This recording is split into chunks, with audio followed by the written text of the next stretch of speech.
श्री सुखदेव जी कहते हैं, परीक्षित, भगवान श्री कृष्ण का प्रिय संदेश सुनकर गोपियों के विरह की व्यथा शांत हो गई थी। वे इंद्रियातीत भगवान श्री कृष्ण को अपने आत्मा के रूप में सर्वत्र स्थित समझ चुकी थी। अब वे बड़े प्रेम और आदर से उद्धव जी का सत्कार करने लगी।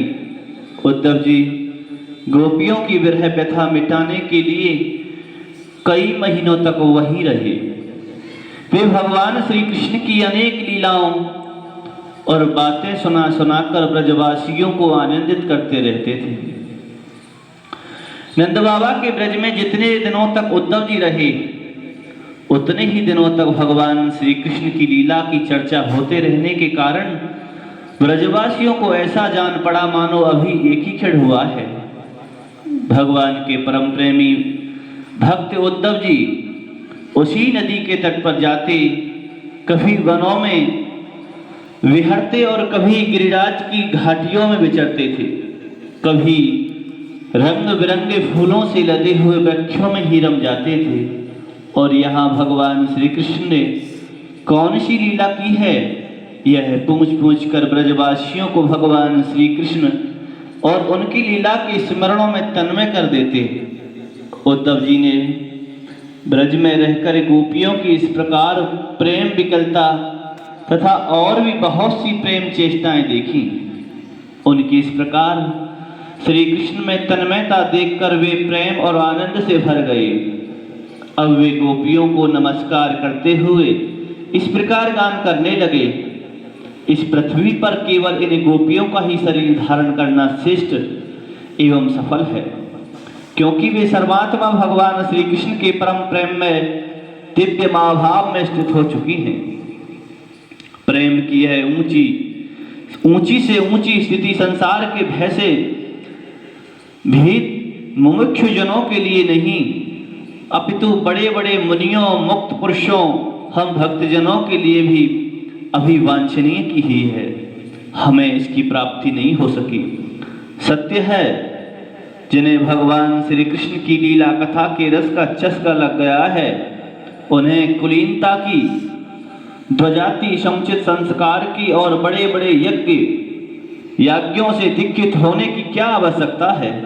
अथवा यदि भगवान की कथा का रस नहीं मिला, उसमें रुचि नहीं हुई, तो अनेक महाकल्पों तक बार बार ब्रह्मा होने से क्या लाभ है।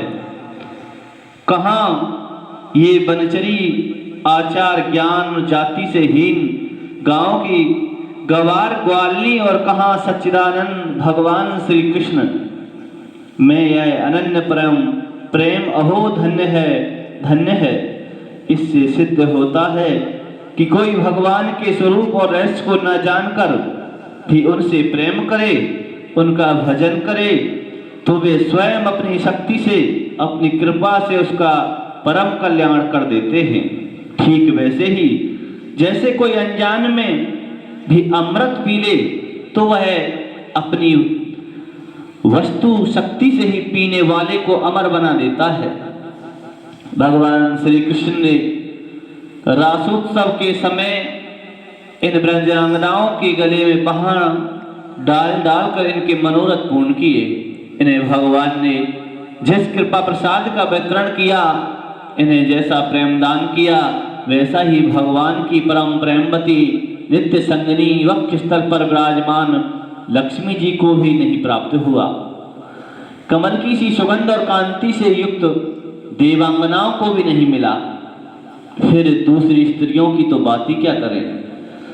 मेरे लिए तो सबसे अच्छी बात यही होगी कि मैं इस वृंदावन धाम में कोई झाड़ी लता अथवा औषधि जड़ी बूटी ही बन जाऊं।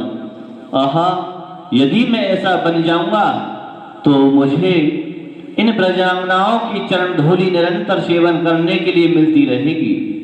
इनकी चरण रज में स्नान करके मैं धन्य हो जाऊंगा। धन्य है गोपियां, देखो तो सही, जिनको छोड़ना अत्यंत कठिन है। उन स्वजन संबंधियों तथा लोक वेद की आर मर्यादा का परित्याग करके इन्होंने भगवान की पदवी उनके साथ तन्मयता, उनका परम प्रेम प्राप्त कर लिया है। औरों की तो बात ही क्या करें, भगवत वाणी उनकी निश्वास रूप समस्त श्रुतियां उपनिषदों में भी अब तक भगवान के परम प्रेम में स्वरूप को ढूंढती रहती हैं।